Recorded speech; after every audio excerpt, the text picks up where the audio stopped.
नमस्कार. आपण पाहतात learn with Joy with Sen Patil YouTube channel. या चॅनलवर आपण फक्त आणि फक्त शैक्षणिक माहितीचे व्हिडिओज पाहत असतात. आज आपण एक नवीन माहितीचा व्हिडिओ घेऊन आलेलो आहोत.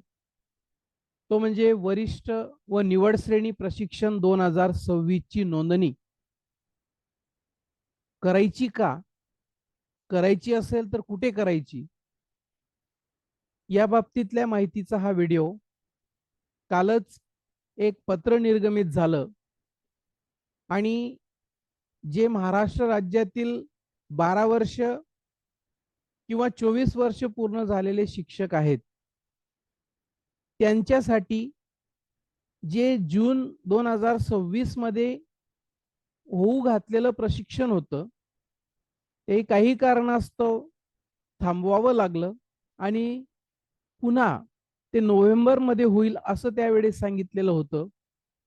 तर मग त्याच्या बाबतीतली नोंदणी, त्याचं काय, ज्यांनी मुळात नोंदणी केलेली आहे आणि 2000 रुपये भरलेले आहेत त्यांचं काय, या बाबतीतला माहितीचा हा व्हिडिओ आपण पाहणार आहोत. व्हिडिओ शेवटपर्यंत पहा. आवडल्यास लाईक करा, शेअर करा.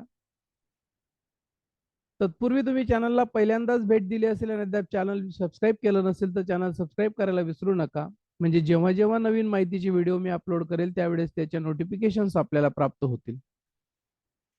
तर मित्रांनो, 17 ऑगस्ट 2026 ला महाराष्ट्र शासनाच्या शालेय शिक्षण व क्रीडा विभागामार्फत राज्य शैक्षणिक संशोधन व प्रशिक्षण परिषद महाराष्ट्र पुणे म्हणजेच SCERT, ज्यांच्याकडे या प्रशिक्षणाची धुरा दिलेली आहे, त्यांनी एक पत्र निर्गमित केलं.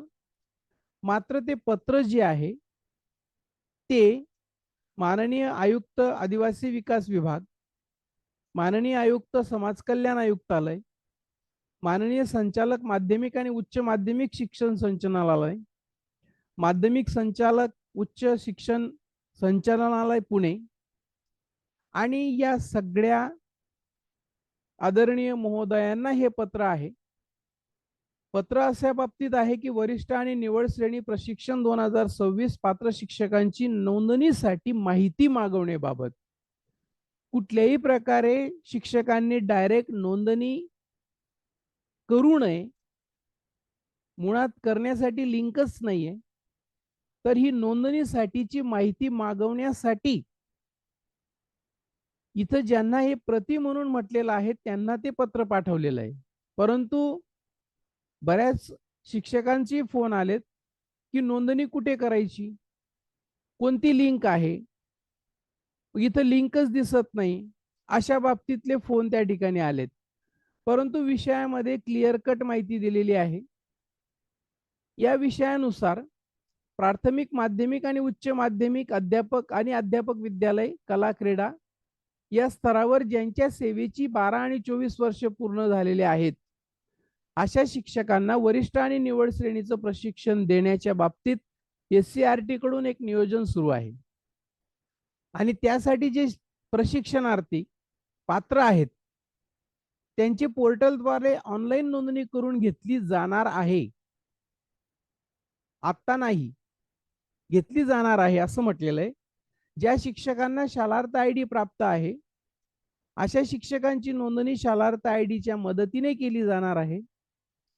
पात्र प्रशिक्षणार्थींनी शालार्थ किंवा सेवार्थ ID वापरूनच नोंदणी करणे बंधनकारक आहे.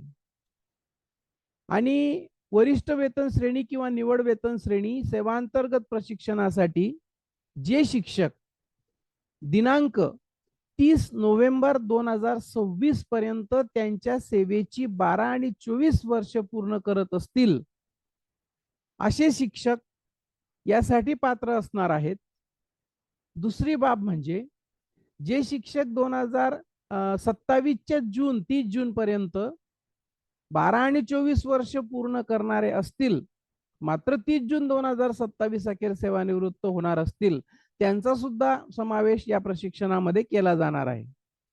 मग अशा शिक्षकांची माहितीचा API किंवा एक्सेल शीट मधील डाटा सोबत दिलेल्या मुद्द्यांच्या आधारे सेवापूर्व विभागाच्या संबंधित साइटवर या ईमेल आय डीवर इंग्लिश आणि मराठीमध्ये 3 सप्टेंबर 2026 पर्यंत पाठवण्यासाठी सांगितलेलं आहे. सदरील माहिती उपलब्ध करून दिल्यास पात्र शिक्षकांना प्रशिक्षणासाठी नोंदणी करता येणार आहे.